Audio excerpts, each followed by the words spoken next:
Advocate K Francis George MP, reverend doctor Antony Vadakkekara Syro Malabar സഭാ പ്രതിനിധി, മിഥുൻ വിജയകുമാർ വലത് നിരീക്ഷകൻ, പ്രമോദ് പുഴങ്കര രാഷ്ട്രീയ നിരീക്ഷകൻ എന്നിവരാണ് ചർച്ചയിലുള്ളത്.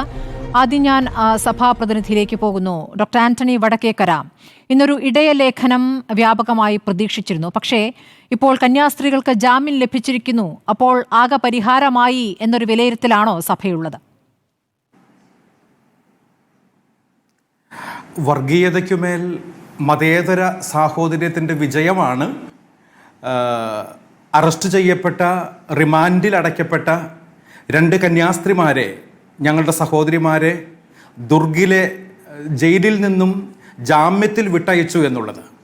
എന്നാൽ ഇത് പാർഷ്യലായ ഒരു വിജയം മാത്രമാണ് എന്ന് നമുക്കെല്ലാവർക്കും അറിയാമല്ലോ.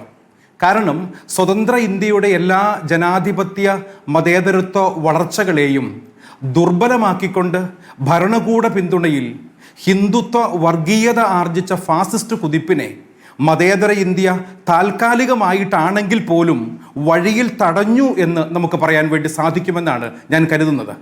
കാരണം ഛത്തീസ്ഗഡിലെ ദുർഗ് റെയിൽവേ സ്റ്റേഷനിൽ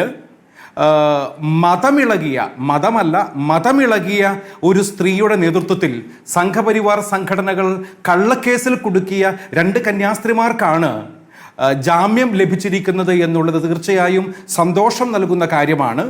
എന്നാൽ നമ്മുടെ ആവശ്യം വളരെ വ്യക്തമാണ്.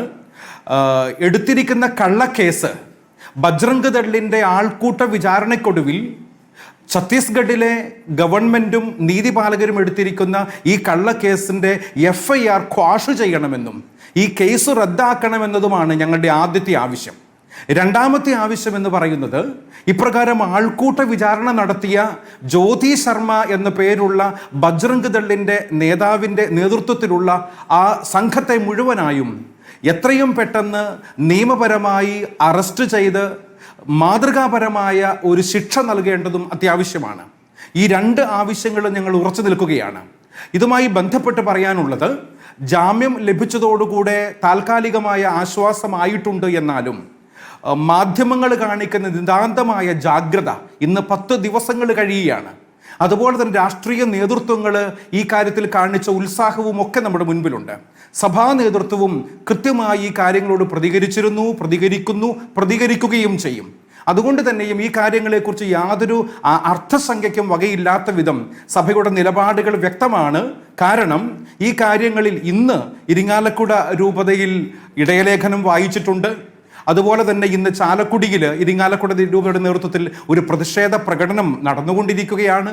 എറണാകുളം അങ്കമാലി അതിരൂപതയുടെ നേതൃത്വത്തിൽ ആലുവയിൽ മറ്റൊരു പ്രതിഷേധ പ്രകടനം നടന്നുകൊണ്ടിരിക്കുകയാണ്. ഇപ്രകാരം വിവിധങ്ങളായ സ്ഥലങ്ങളിൽ പലതരങ്ങളിലുള്ള പ്രതിഷേധ പ്രകടനങ്ങൾ ഉണ്ടാകുന്നുണ്ട്. എല്ലാ വിശ്വാസികളെയും ഈ കാര്യങ്ങളെ കുറിച്ച് ബോധ്യപ്പെടുത്തിയിട്ടുണ്ട്.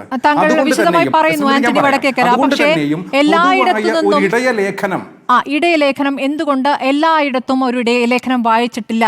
അത് സഭയ്ക്കിടയിൽ തന്നെ ഒരു ഭിന്ന അഭിപ്രായം കാരണമാണ് എന്ന വിലയിരുത്തലുണ്ട്. കാരണം അങ്ങനെ കടുത്ത നിലപാടിലേക്ക് പോകേണ്ടതില്ല. ഏതായാലും കന്യാസ്ത്രീകൾക്ക് ജാമ്യം കിട്ടിയല്ലോ, ബാക്കി നമുക്ക് പറഞ്ഞു പരിഹരിക്കാമെന്ന് വെച്ചാൽ പുറമേ കാണുന്ന പ്രതികരണമല്ല, പുറമെ പ്രതികരിക്കാതെ അവരുമായി ചർച്ച ചെയ്ത് പരിഹരിക്കാം എന്ന രൂപത്തിൽ ഒരു വിഭാഗം അഭിപ്രായപ്പെടുന്നു. മറുവിഭാഗം അങ്ങനെയല്ല, നമ്മളിപ്പോൾ അവരുടെ നിലപാടെന്ത് എന്ന് കൃത്യമായി അറിഞ്ഞു കഴിഞ്ഞു, കർശനമായ പ്രതികരണമാണ് വേണ്ടത് എന്ന് അഭിപ്രായപ്പെടുന്നു. ഇരിഞ്ഞാലക്കുട രൂപത ആ രൂപത്തിൽ പ്രതികരിച്ചിരിക്കുന്നു. അങ്ങനെയാണോ ഫാദർ ആന്റണി വടക്കേക്കര? 2 അഭിപ്രായമായോ? ഇപ്പോൾ സ്മൃതി പറഞ്ഞത് സ്മൃതിയുടെ മാത്രം, അല്ലെങ്കിൽ ഒരുപക്ഷെ ഏതാനും ചില മാധ്യമപ്രവർത്തകരുടെ മാത്രം ചിന്തയാണെന്ന് ഞാൻ കരുതുന്നു. ആ രീതിയിലുള്ള യാതൊരു തരത്തിലുള്ള വിഭാഗീയതയും ഈ കാര്യത്തിലില്ല. ഇന്നലെ വരെ അതൊന്ന് പറയാമോ ഫാദർ? അതിന്റെ അർത്ഥം എന്താണ്? പ്രതിഷേധിക്കാനില്ല എന്ന താമരശ്ശേരി രൂപതയുടെ നിലപാട് അതുമായി പറയൂ. ഭാഗികമായ ഒരു വിജയം ഈ കാര്യങ്ങളിൽ കണ്ടിരിക്കുന്നു. അതുകൊണ്ട് തന്നെയും ഛത്തീസ്ഗഡ് ഗവൺമെന്റും നിയമപാലകരും ഈ കാര്യങ്ങളിൽ കൃത്യതയോടുകൂടി നിലപാടുകളുമായി മുൻപോട്ട് പോകും. ജാമ്യം ലഭിച്ചു, എന്നാൽ ഈ കാര്യങ്ങളെ കേസിനെ പൂർണ്ണമായും FIR ക്വാഷ് ചെയ്ത് കേസ് റദ്ദാക്കണമെന്നുള്ളതും, അതുപോലെ തന്നെ ബജ്രംഗ് ദളിൻ്റെ ആൾക്കൂട്ട വിചാരണ നടത്തിയ ആളുകൾക്കെതിരെ നടപടി സ്വീകരിക്കണമെന്ന കാര്യത്തിൽ യാതൊരു വിട്ടുവീഴ്ചയ്ക്കും ഞങ്ങൾ തയ്യാറല്ല.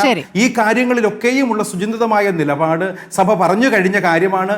താമരശ്ശേരി രൂപതയ്ക്കോ അതല്ലെങ്കിൽ സീറോ മലബാർ സഭയ്ക്കോ അല്ലെങ്കിൽ കേരള കത്തോലിക്ക സഭയ്ക്കോ CBCയുടെ നേതൃത്വത്തിലുള്ള ഭാരതത്തിലെ മുഴുവൻ കത്തോലിക്കർക്കോ ക്രിസ്ത്യാനികൾക്കോ ഈ കാര്യത്തിൽ യാതൊരു തരത്തിലുള്ള വിഭാഗീയമായ ചിന്തകളുമില്ല. ഈ കാര്യത്തിൽ ഒരേ മനസ്സോടുകൂടിയാണ് നമ്മൾ മുൻപോട്ട് പോകുന്നത്. ഭാഗികമായി ഈ കാര്യങ്ങളുടെ വിജയം നമ്മൾ നേടിയിരിക്കുന്നു. ഇനി മുൻപോട്ടും ഈ കാര്യങ്ങളിൽ ശക്തമായി തന്നെ മുൻപോട്ട് പോകുമെന്ന കാര്യത്തിൽ യാതൊരു സംശയത്തിനും വകയില്ല.